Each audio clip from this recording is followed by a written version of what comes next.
So how to play against 3 bets? What should we consider? What do we have to consider? First of all, from which position is our opponent 3 betting? For example, a small blind 3 bet range is usually stronger than a big blind range. In theory, if you have watched the video 3 betting, you should know how a small blind 3 bet strategy should be designed compared to a big blind strategy. If you remember, small blind is more linear. We're 3 betting more Broadway, strong ace-x hands. We're not having really pure bluffs. Yet a big blind range is more polarized. It consists of 6-4 suited type of hands, 5-3 suited, 7-5, 7-4, 6-3 suited, and obviously also the stronger hands. But we flat hands like Queen Jack suited, Jack 10 suited, King Jack suited, or King Queen off. Those hands we would rather, or we want to rather 3-bet from the small blind. So our overall range from the small blind is stronger compared to the big blind range. Yet in reality, and I can tell you that from my experience, and this is now a more exploitative approach, people usually do not 3-bet that many bluffs from the big blind. Why? Because they get good odds. They want to see a flop, so they have a very unbalanced range from the big blind. Especially on low and mid stakes, you should give big blind 3-bets a lot of credit. The player image, super important. Whereas Nits and Fish, we don't need to have a bluff 4-bet range at all. So everything I'm teaching you here is basically against a somewhat competent opponent, a good regular, or even just a regular. But if you have the read that someone is a nit and he's tight, he's weak, well, let's say weak bad,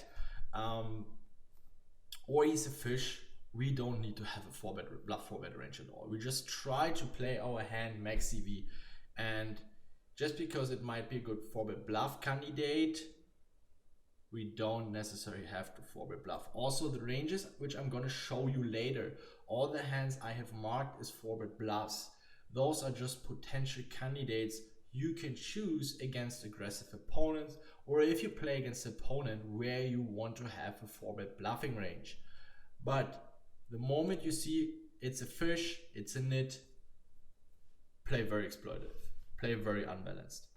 Versus position, obviously very important. The earlier the position villain is 3-betting against, the stronger his range is, or rather the more equity has his range. Here I will also show you an example in the next 1 or 2 minutes. I think it's in one of the next slides. 3-bet sizings, the bigger villains 3-bets, the stronger his range is, and hence the less we have to defend. As easy as that.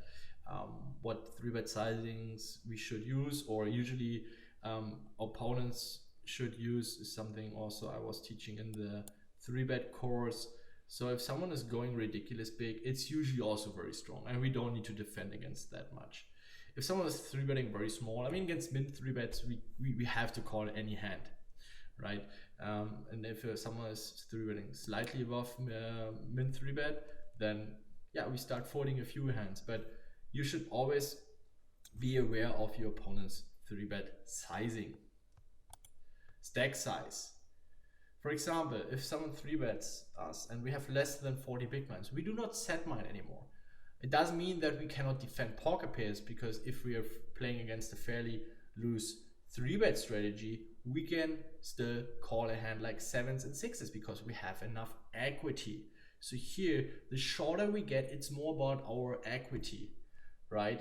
And with 30 or 35 big blinds, we rarely want to appeal with small pocket pairs, unless our opponent is 3-betting very small and is also more on the tighter side. So then we get the odds to, or the immediate odds to peel and see a flop and try to make a set.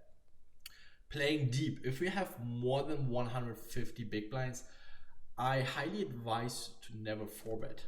Again, if you're playing against a fish, a maniac, and you have aces, you get kings, yeah, play straightforward. But even with 150 big blinds, and we have kings, or even 130 big blinds, and we have pocket kings, and we're raising from under the gun and face MP 3-bet, do we really want to 4-bet pocket kings? I mean, what is our opponent going broke with? Literally aces. So what are we doing if he jams? What is he doing if he 5-bets? So then it's getting very, very nasty.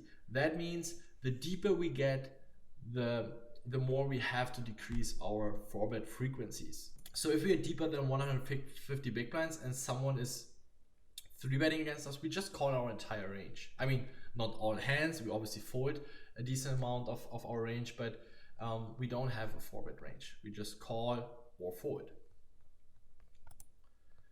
Villains 3-bet bluff range, and now this is the example I was talking about 1 or 2 minutes ago. Remember this point, 3-bet sizings here on the very bottom. Versus position this point. The earlier the position villains is 3-betting against, the stronger his range, or rather the more equity has his range. So even his bluffs are stronger from MP compared to small blind. So let's say villain 3-bet bluffs from MP.